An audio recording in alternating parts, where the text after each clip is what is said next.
Good Tuesday to you, my Walking with Jesus friends. Consequences is a big word that probably you and I and every person have been wrestling with since the days of our childhood. Oh, we love our freedom and pursuing our desires and dreams, but then way too often we face the consequences of our choices, right? That is fairness and justice by God's design.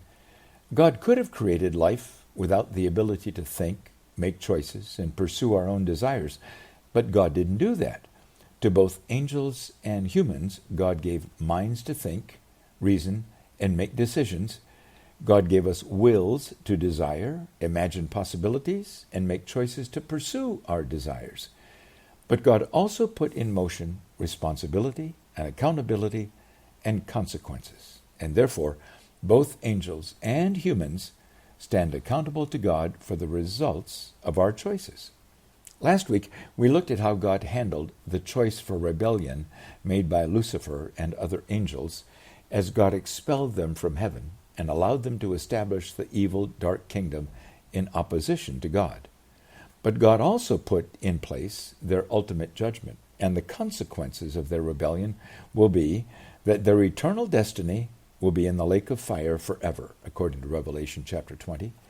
Did you know there's another reason Satan will end up separated from God in the lake of fire for all eternity future? That is the everlasting consequences for Satan because of his deception of Eve and tempting her to turn away from the perfect relationship she and Adam had with God. That event is the story of Genesis chapter 3, often referred to as the fall. Genesis 3:1 shows us Satan's initial strategy was awakening doubt of God in Eve by simply asking one question. Did God really say, "You must not eat from any tree in the garden"? Oh my, that is so sly, isn't it?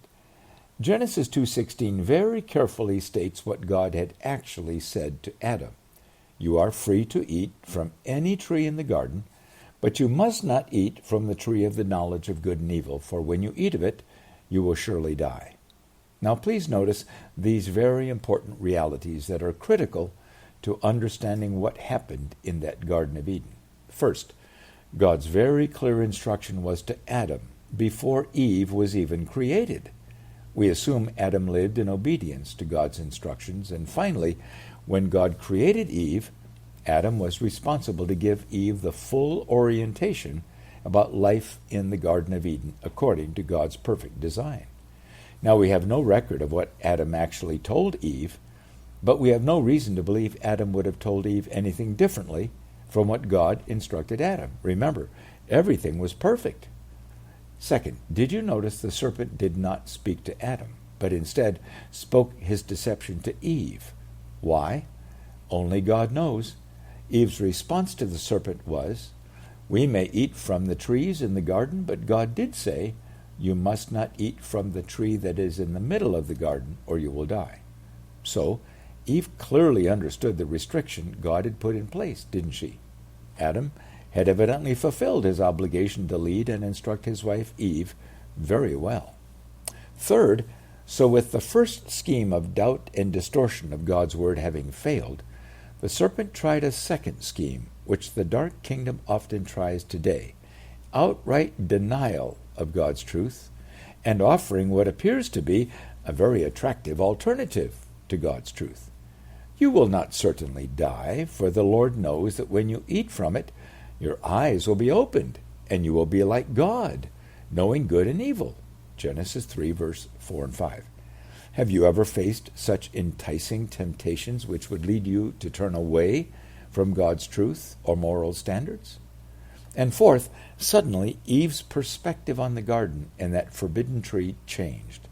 With doubt of God taking root in her mind, and the tantalizing alternative to God's truth dangling before her, that tree looked very attractive, and she began to entertain rebellion against God as a possible choice, even willing to risk the consequences. That is exactly how it works in your world and mine, isn't it, my friends? The deceiver has not changed his schemes or tactics.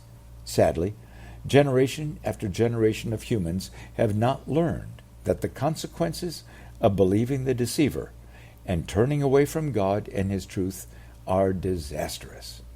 As you read through Genesis chapter 3, you'll see something very, very significant. The consequences of first Eve and then Adam turning away from their perfect relationship with God and trusting the deceiver, Satan, unleashed an avalanche of destruction, affecting every part of God's creation. Why? It's because God had given Adam and Eve the role and responsibility to rule over God's creation, planet Earth. Genesis chapter 1, verse 26 to 30. Their act of rebellion against God actually invited Satan to replace God in the Garden of Eden and in their lives. Satan's evil initiated God's promised consequences as both Adam and Eve and everything else in creation began to deteriorate toward death. Instantly, shame and fear entered the minds and hearts of both Adam and Eve, according to Genesis 3, verse 7 to 10. Then blame was awakened in Adam and Eve for the first time as they resisted honest accountability to God and first blamed each other and then blamed the deceiver. Genesis 3, verse 12 and 13. While God pronounced his judgment on Adam and Eve and the serpent and all other creation on planet Earth, it's important we recognize that God made a powerful prediction statement of the ultimate victory of Jesus and his ultimate judgment of Satan. I will put enmity between you and the woman, between your offspring and hers. He will crush your head, and you will strike his heel, God said to Satan in Genesis chapter 3, verse 15. Her offspring speaks of the human race, which would descend from Adam and Eve, and the obvious spiritual and moral battle every person has struggled with since that day in the garden. Your offspring speaks of the demonic forces which do not age or procreate, but are all in allegiance to Satan and in full opposition to God's purposes with humanity. Your offspring also may refer to humans who live their wicked lives in full allegiance to Satan's opposition to God.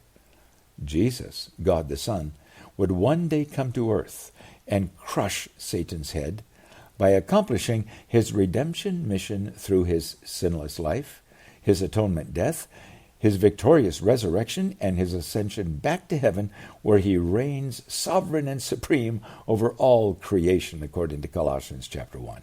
Ultimately, King Jesus will send Satan and all his dark kingdom and their followers to their deserved eternity in the lake of fire, according to Revelation chapter 20. Oh, my Walking with Jesus friends, please notice in Genesis chapter 4 that the horrible consequences of Adam and Eve's moral and spiritual failure is first seen in their own family as their first two children. Sons Cain and Abel are rivals, and Cain actually kills his brother Abel.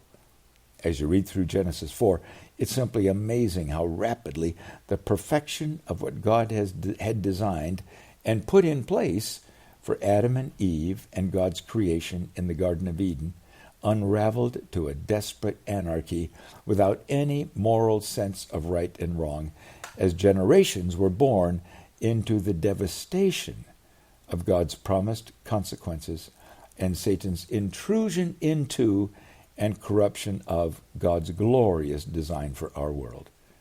Let's pause and reflect on how we see the pain and devastation of Genesis 3 and 4, even in our world today, yet at the same time, let's thank God for his hope offered to us in Jesus. Oh yes, even there in the garden, as God's wonderful design fell apart by the wrong choices of Adam and Eve, God was looking forward with hope for us. So here's a great worship song which expresses that hope, and I'll meet you back here tomorrow, my friends.